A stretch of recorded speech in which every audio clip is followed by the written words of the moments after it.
Okay, so it's 9. We shall start. All Sure. right. Okay, cool. So I've given a very, very brief introduction on you. So maybe we can let the viewers know a bit more about you. Maybe you Okay. can give a bit So, introduction. all right. Thank you so much. First of all, thank you so much to Small Changes and the whole entire team for starting this up.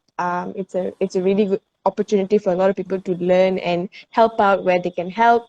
And thank you so much for having me as your guest this week. Happy to help out. Happy to share as much as I can. This initiative of your group and your team and everything else. So basically, a little bit about myself. My name is Navi Indran Pillai.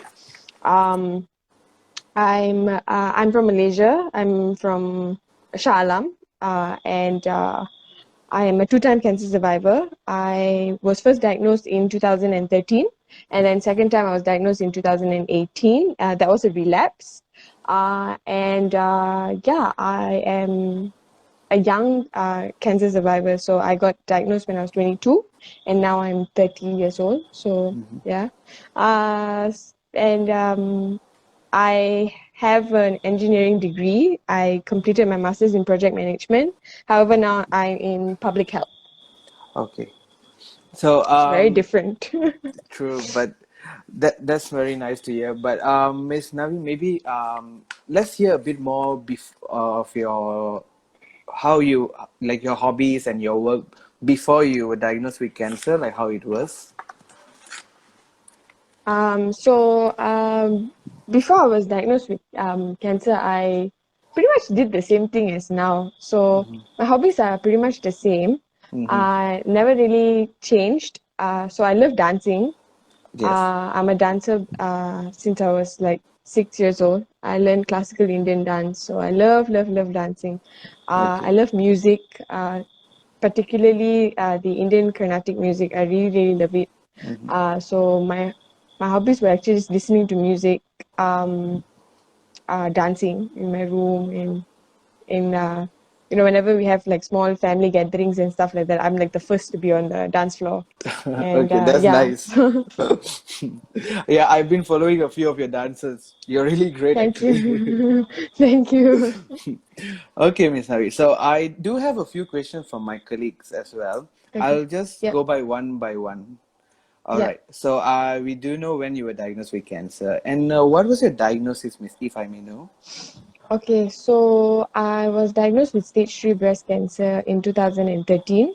And then in 2018, I was diagnosed with relapsed breast cancer, which had spread to my liver and my backbones. I say, Miss. Yeah, so it's Uh, breast cancer. okay, Miss. All right. So, Miss, I know this is a bit sensitive, but how was it like when you first found out that you had cancer? Okay, so when I first found out when I first found out was more of a shock because I didn't know what it was.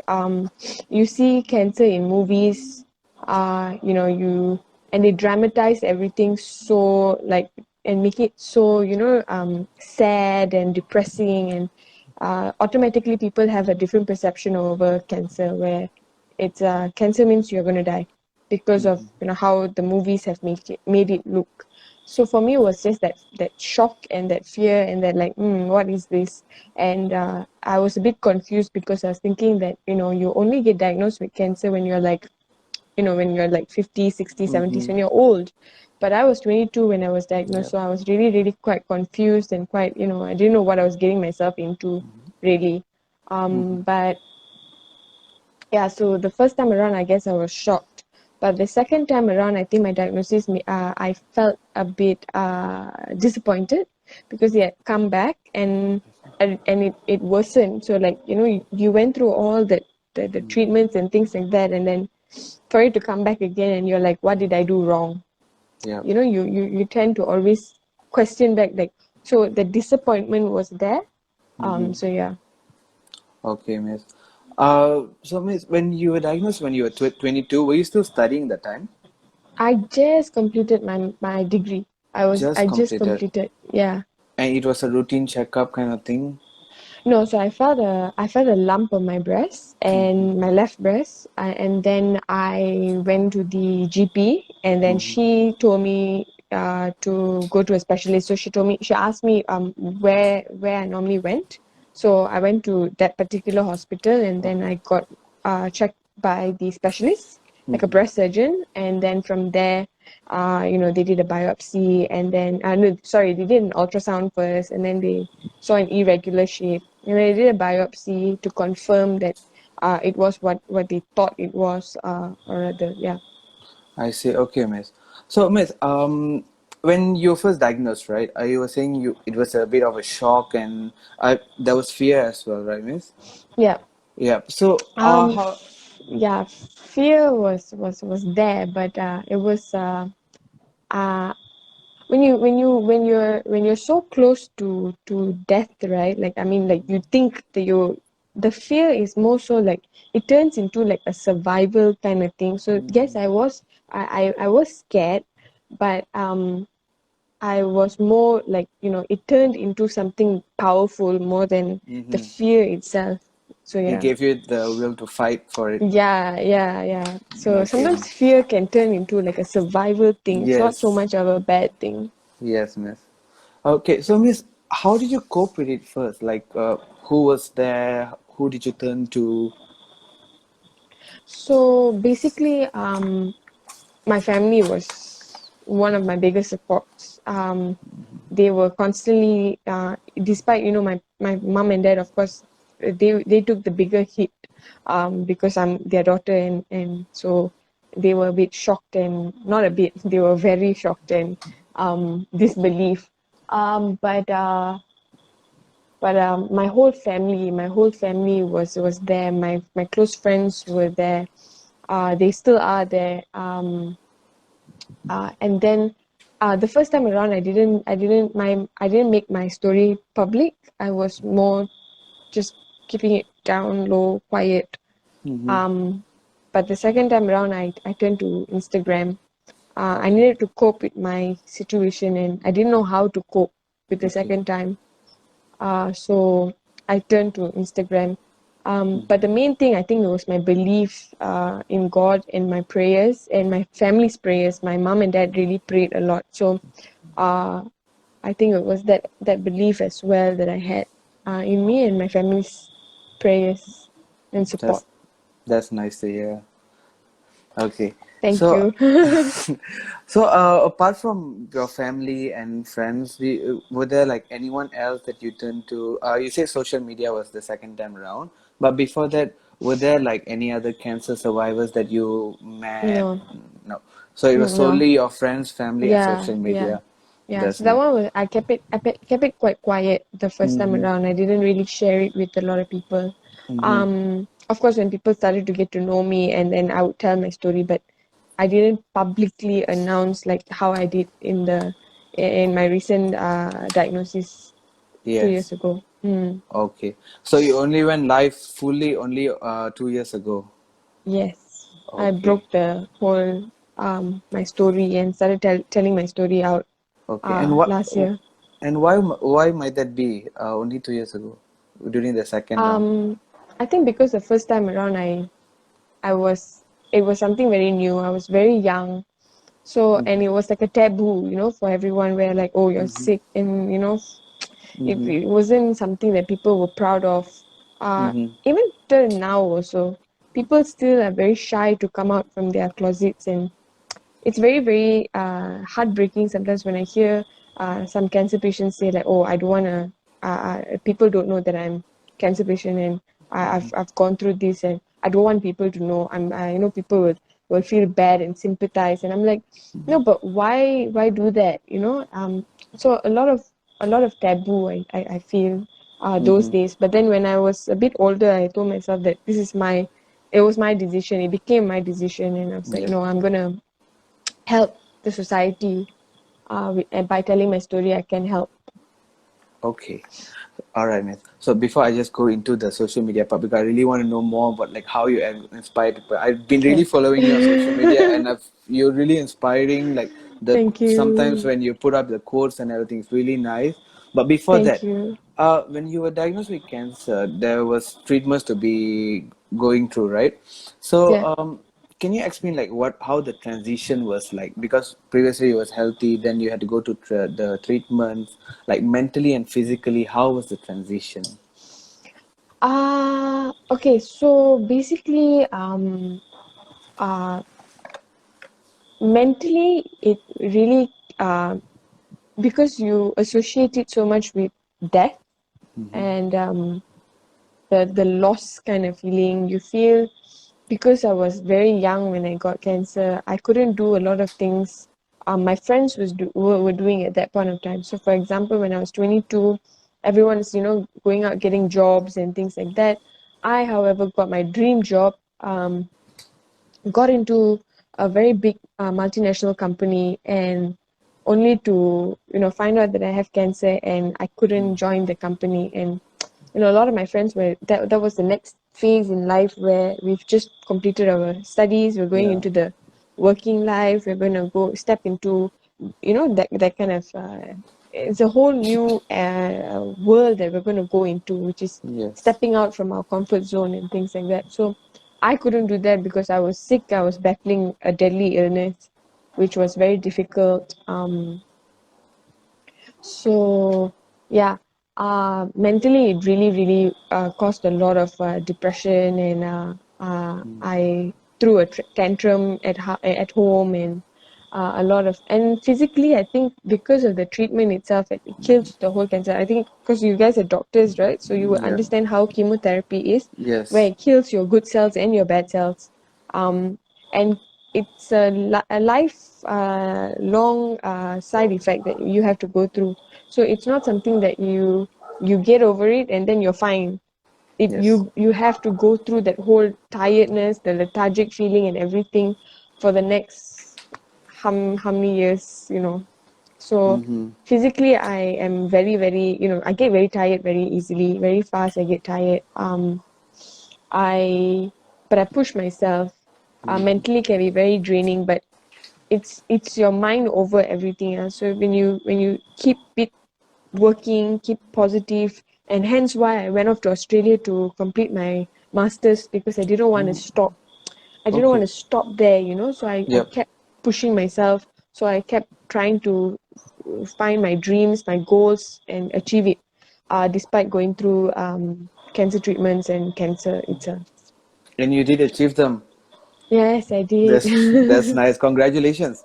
Thank you. Thank you very much. Okay, that's really nice. I really like to hear that you really were Yeah. pushed through. I mean, Yeah. cancer is not a small thing at all. And apart the although you were diagnosed with cancer and stuff, you still pushed through, still had the strength, went all the way until you got your dreams. That's really Yes. nice to hear. Yeah. Yeah. I think a lot of us are goal getters. Goal getters. So I think that was one of a very good trait in me, which I appreciate and I cherish, because I will push through and fight through to just achieve my goals and dreams, That's and nice. I will not give up. So that's one thing I am very, very proud of That's about myself. you should. So That's a really good trait. Do you yeah, think you got it from someone? Anyone? mom and dad, I guess. Mom and dad. That's nice. Yeah, yeah, because they've always pushed them. They've always pushed through the worst of the worst, which was me going through cancer, and they're still standing strong today by my side and supporting whatever I wanted, whatever it is that I wanted to do and am doing. That's nice. All right, Miss. So the next question that they had was, you know how you 2 years back you started going on social media on your journey of cancer and stuff. So like how do you think that affected and helped with your journey in cancer when you went to social media? So I didn't expect anything in return when I kind of told my story out. My whole goal was to help people out there, because um, there are a lot of people who are going through cancer treatments and Yep.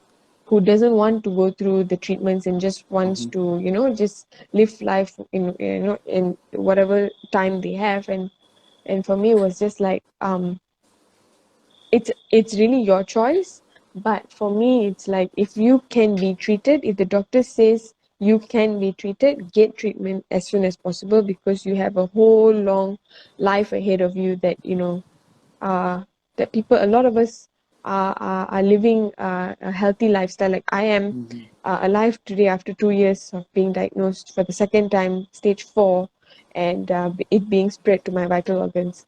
Yep. So and and uh, and I'm living life. It's a huge change when people talk to me. I have a different approach.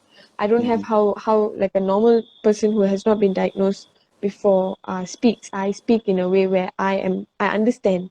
I'm empathetic. I understand, but I know how to convey a certain message to them, saying that look, at the end of the day, it's not easy, but what doesn't kill you only makes you stronger. So always keep that in mind because that's a quote that I believe in and I've been living by. Yes. What doesn't kill you only makes you stronger. So I used my platform to not just cope with my sickness, but to help other people cope with whatever that they were going through, be it Mm-hmm. a terminal illness, depression, and whatever that they just wanted to talk to someone. So I opened my platform just because of that, and I realized how much it was also helping me, Mm-hmm. and that was a really really good thing that was the way I could cope was to publish my story out there and to face my fears. Like I went bald. When I went bald, Yep. it was so difficult for me to face myself in the mirror. So I decided to do a shoot. Yeah, I Um, saw. and yeah, and I posted it up. And Mm-hmm. yeah, and after that, I just like kept going on and on and on and trying to break the stereotypes. Try to break women having, oh, they only can have long hair, or without hair they're not beautiful. And I try to break that and push and tell people that without hair you can still be a bride. That's when I did the bridal shoot. So yeah, a lot of things that I did after that, using the social media platform, and will continue to do so. That's good. You should, because I think based on your shoot and the comments that have been coming, that people have been putting, they really feel inspired and they want to keep going. So Yeah, I mean, why not?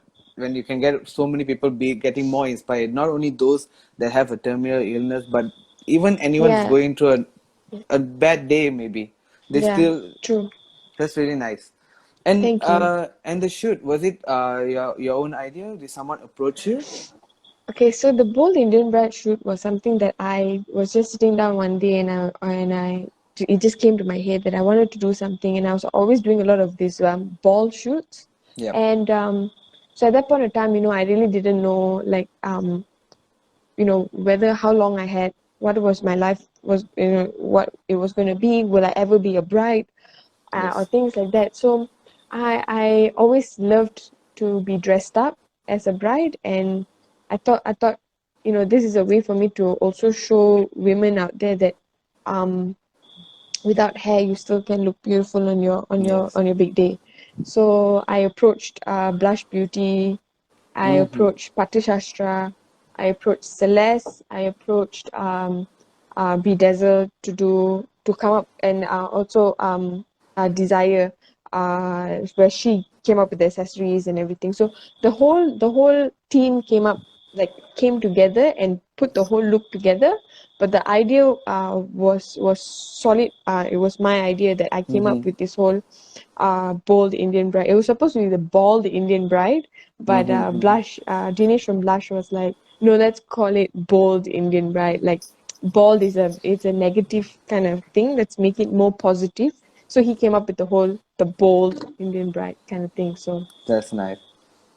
And I like how the whole team came there and made the whole thing come out. It's so really yes, nice. they were so amazing. They were seriously very, very, very helpful. Mm-hmm. They brought my dream alive, and I have where I am today is because of them. Like, thank you so much to the whole team who helped me out to to bring my dream. Oh my God, my dog is here. No, Rusty. Okay, Okay. all right. Okay, That's all okay. right. All That's right. fine. Some cuteness there. Yeah. Do you want to say hi to everyone? Okay, let's say hi to everyone. Now he wants food. He's going to start barking, by the way, guys. Yeah. Hello. So, All right. Okay, Miss Navi. So we are almost to our time, and so thank you so much for the insightful explanation on your journey. It was really good, and I'm pretty sure I thank get you. by the comments that been coming up so far, they are They really all just want to see inspired my by it. dog. Yeah, they want to see a dog They're now. like, oh, I want to see a dog. Okay, let's see. Let's see my dog. Okay. Rusty, everyone wants to say hi. So say hello. I know, Rusty. You told me before about Rusty. Yeah. He's 13 years old, by the way, guys. Now, wow. Yeah, 13 years old. And he's 75% blind. And Hmm. yeah. Yeah, and he's best friends with your cat. Not Not really. really. Not really. Dogs and All cats. right. That's fine. All right. Okay, so the other thing about that my colleagues came up with was you were telling us that you work with the National Cancer Society now, right? Yes, I Yeah. am. So could you maybe you want to explain to our viewers today, like what does your work with the National Cancer Society encompass? Okay, so what I do in National Cancer Society is I handle the volunteers. Sorry, I'm just getting a treat from my dog because he's going to No start worries, no barking. worries. So It's I'm actually okay. walking The around my viewers are house. liking. The viewers really like this, so that's why. For them, it's the dog. Lah. Okay, just give me a second. 2 seconds. Let me just give him the food and then I'll come Sure, back. sure. No worries, no worries. Rest. Okay. All right, done. So I work with National Cancer Society, the National Cancer Society of Malaysia. Mm-hmm. What I do is I am the volunteer coordinator, so I help with to manage the volunteers. So I'm I plan their events, I plan their training, I do their training. I also help out with the fundraising team, the projects team, as Mm-hmm. well as the interns. We actually there we all do everything. Okay. Um, yeah, so we do everything. Everyone does everything, like as much as I'm just a volunteer coordinator, but I also help out with the other departments as well. So yeah, so it's Mm-hmm. an NGO. Okay. So, and It's a and sorry, you were no, saying? no, go for it. No, it's okay. Uh, and the volunteers, are they all also cancer survivors or Some of them are cancer survivors. Some of them Mm-hmm. are students. Some of them are working. Some of them are retired doctors. Um, what kind of activities do the volunteers do? Oh, we have a Yep. lot of activities. So we have events. We have a clinic, so we help the underprivileged people when we go over to like the PPR flats Mm-hmm. in rural areas, and then we Okay. conduct you know education. We advocate for life after cancer, or we advocate for getting screened early screenings. So we educate the public about cancer. We do a lot. So please go and check out our website, www.nationalcancersocietymalaysia.com. Mm-hmm. You can check out our website. You can also, right now we are having a virtual run. Oh, So okay. you can, yeah, so you can run for us and you can read like it's RM 39 ringgit, 39 ringgit per person, and you can actually see the 39 ringgit that you're paying where it goes. Okay. Um, yeah, so you can go ahead and read about National Cancer Society. We do a lot of things That's nice. for the society. Maybe after when we are done with our session, I'll just put the link over in our comment section so that anyone can access it too. Yeah, yeah, All right. So, Ms. Navi, I know yeah. you're the volunteer coordinator at NCS, and has working with NCS changed your perspective on your own journey? Anyhow. Um, it only has opened my eyes more because I learned a lot more about cancer. I learned a lot more about people. I learned to understand that not everyone understands what is cancer. I learned to realize that a lot of people don't understand how cancer is, and Mm-hmm. Like for them, it's like, oh, I don't drink, I don't smoke, but why do I have cancer? So it's it's a lot of explaining to them, a lot of trying to understand how why they don't understand, and I mean, from engineering, then to project management, and then now to public health. I think I Mm-hmm. understand why, like, I'm in this field. Like, I'm so happy and glad that I'm in this field because I get to help society. I work very closely with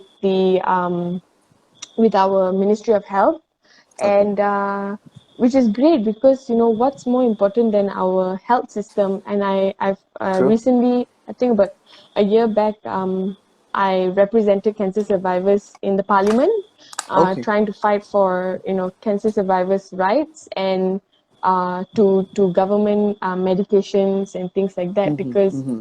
there's not there's a lot of medication that we cannot get in the government because it's very Mm-hmm. expensive, hence why cancer treatments are one of the most expensive treatments in the Yes. private sector, and it's a monopoly kind of thing. So it's very sad, but yeah, that's what I went to the parliament, and I actually had a chat with the ministers, secretaries. Mm-hmm. And how's it coming by? um it will take some time, but I won't stop doing what I'm doing. Like, I will That's good. continue to, yeah, I'll continue to do what I'm doing, with social media, using the platform for all the right reasons. And yeah, Slowly but surely. yes, definite. Okay, so we're almost to the end. It's almost 9:30, and so to the viewers, if anyone has any question, do put it down in the comment section. And at 9:30, Miss Navi shall answer any question that you all have. And I'm going to the final, and I feel like this is one of the most important questions of for everyone out there as well, and from an inspiration person like you. Thank And you. the question is, what words of wisdom and like what comments or anything that you would give to anyone else facing cancer or any life-threatening illness, like anything, any words of wisdom to them out there? um So basically, it's just one thing that I've always been living by, which is, what doesn't kill you only makes you stronger. That's a quote that I always have been living by, and I always will live by. Just that the way it's said, it speaks a thousand words. That's the whole verse. Um, as long as we continue to keep positive, keep fighting, and spread kindness, be humble, and just spread happiness. We will, happiness is something that is within us. It's not something that we can, like, pretend. I think happiness comes from within, and then that energy comes out, and then it helps the next person to absorb that energy, and then pass it on to the next person, then to the next person. So that's what I'm trying to do. I'm only human. It's a work in progress, but I'm definitely So, trying. So words of wisdom is, what doesn't kill you only makes you stronger. Stay positive, and continue to do what makes you happy. Put yourself first, and then others. Because if you're not happy, if you don't love yourself, then how are you gonna manage to love others? correct. So yeah, Very true. That's very nice to hear. thank you. Okay, so I think there was a question from, yeah, Yeah. from a viewer. Is it necessary to go for screening even if we are healthy? And if it is, how do we go about it? Yes, you have to go for I'm sorry, you have to go and get yourself checked, get health screening every year, if I'm correct. And I feel that it's every year is sufficient. Because I was healthy. I am a dancer. I was fit. I never smoked. I very occasionally I drank, but not to the extent where it's every day and it's unhealthy. And I was still living a very healthy lifestyle. I exercised. I used to play a lot of sports, but I got diagnosed with cancer. So it doesn't mean if you think you're healthy, then you're healthy. How would you know that you're healthy if you do not get yourself checked every True. year? So you need to get yourself checked every year to know that you are healthy. And bear this in mind that if you find anything that is wrong with you in an early stage, chances of you getting it cured or and treated is higher when compared to a later stage. So if you weigh it out, I think getting yourself screened every year is sufficient, and you can go to your normal GP and get a whole full body checkup. You can even come to the National Cancer Society and get yourself screened. We have a lot of packages. You can go to your local clinics or hospitals or things like that. You can just go and tell them like, okay, I want to get a full body checkup. So the regular stuff, which is taking your blood sugar and your blood works, your urine test, your X-ray, and things like that. So yeah, Okay. All right. I I hope I hope that answered your answered your question. question. Yeah. Okay. So question as well, but I'll get back to my question after I let you know this other question that we were sent.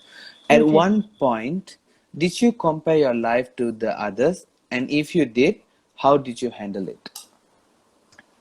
Um, I did, and honestly, I still do sometimes. I'm only human, so I have that feeling of like, okay, I'm at this age and I'm not at where I'm supposed to be. Um, uh, but look, everybody has their own pace, and don't be alarmed by, oh my God, this person is here and like behind. You do you go through it at your own pace, as long as you are happy, healthy, and most importantly, you are at peace, you're contented with whatever you are doing. Mm-hmm. You do not, like, I studied engineering. I completed my master's, but today I'm in the public health sector doing a completely different thing, working with an NGO. And if I'm in an engineering company, I'd probably be earning three times my salary. Um, but I'm in an NGO. But at the end of the day, I come back home smiling. I come back home happy, and I come back home so at peace because I got to help so many people. And I guess that's something that I feel proud of. I feel happy. So don't be alarmed if you feel that because this is what I tell myself, that it's okay. I'm 30 and I'm not married. It's okay. I'm happy and I'm healthy. I'm happy. I live a very happy life. I'm very happy with my family. I'm very happy with my friends.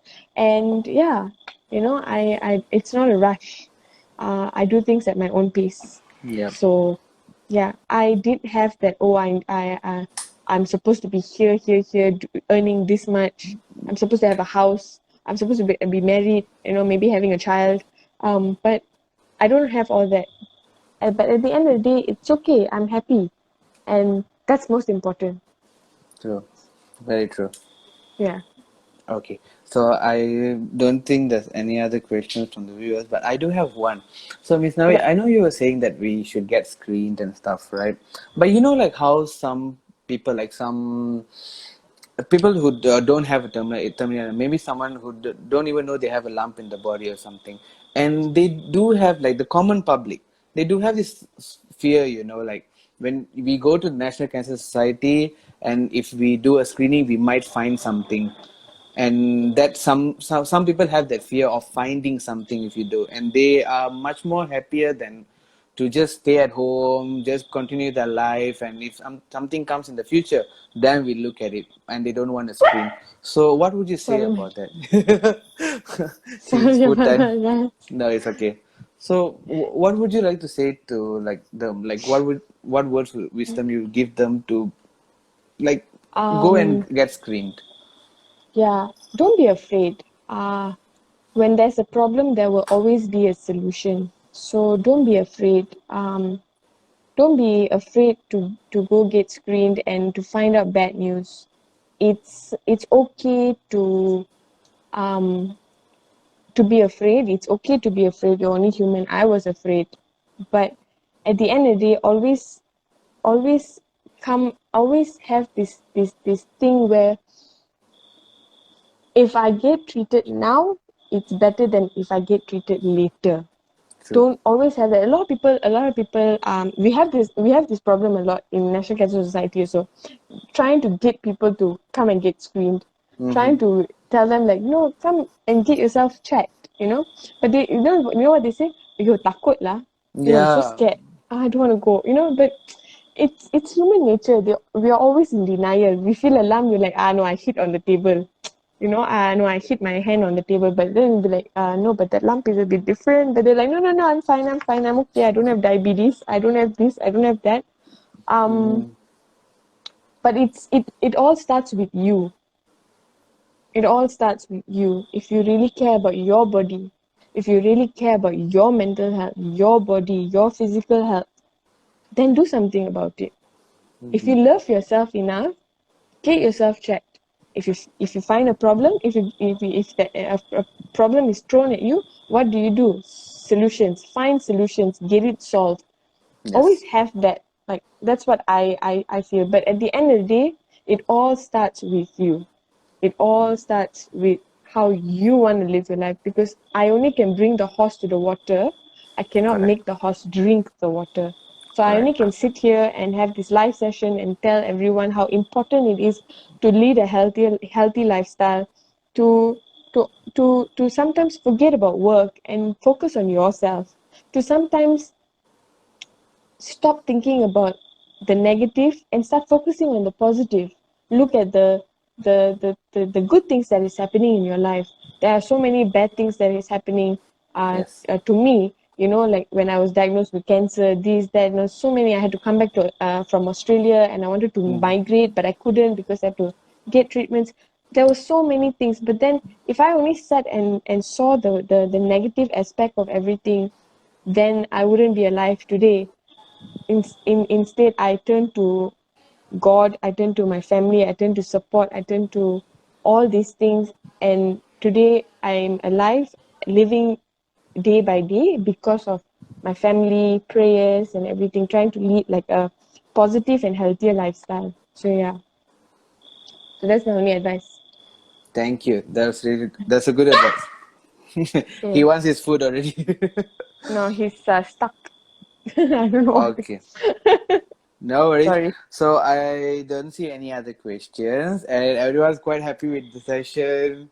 And so before Thank we end, do you you. want to say anything to the viewers?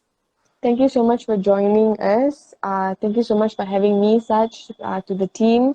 They've been planning this for a For few quite weeks some now, time yet, for a few quite weeks some already. time, a few weeks already, and finally the day has arrived, and I'm very happy and excited to probably have more future collaborations and future to work in future with you guys. And if you guys want to support me and the National Cancer Society, you can please follow me on my Instagram, Navi Indran Pillai, and National Cancer Society is on social media as well. So yeah, Sure. do follow us, support me, support small changes, support Sach, support everyone.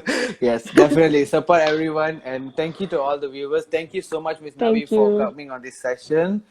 Thank And you. I'm pretty sure everyone had a very inspiring session. I shall share this on our wall so that Thank you. everyone else who's not here today, they can Please do view, tag because me. definitely, because they do need to know about the messages that were shared here. Okay. Yes, and my Sure. dog is just jumping on me, by the way.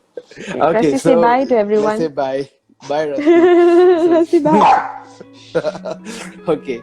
All right, Miss Okay. Navi. Hope to see you soon. Thank Thank you so you. much. All right. Bye. Bye bye. Take care. Take care.